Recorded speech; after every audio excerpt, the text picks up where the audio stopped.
ആ മോളെ, അച്ഛാ. കോളേജ് ലൈഫൊക്കെ എങ്ങനെ പോണു? ആരെങ്കിലും ലവ് ചെയ്യണ്ടോ? ഇല്ല അച്ഛാ. ഞാനും ആ പ്രായമൊക്കെ കഴിഞ്ഞിട്ടല്ലേ വന്നത്. എന്തെങ്കിലും ഉണ്ടെങ്കിൽ പറഞ്ഞോ. പ്രേമൊന്നുമില്ല അച്ഛാ, പക്ഷേ ഒരു ചെക്കന് ഇഷ്ടാണ്. ആണോ? ആരാ അത്? 2 വീട് അപ്പുറമുള്ള മുകുന്ദിനെ. മുകുന്ദിനെയാ? നിനക്ക് വേറെ ആരും കിട്ടിയില്ല പ്രേമിക്കാൻ? എന്തായാലും ആ ചെക്കൻ വേണ്ട. വേറെ ആരാണ് ഈ പ്രേമിച്ചോ? അതെന്താ അച്ഛാ? നിനക്ക് എന്താ പറഞ്ഞ മനസ്സിലാവില്ലേ? എന്തായാലും അവൻ വേണ്ട, അത്ര തന്നെ. അതെന്താ അച്ഛാ?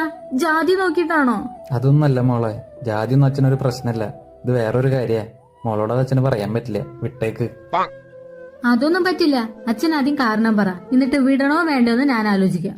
ശ്ശേ, മോളെ, ആ പയ്യന്റെ അമ്മ എന്റെ പണ്ടത്തെ കാമുകിയാ. എന്ത്?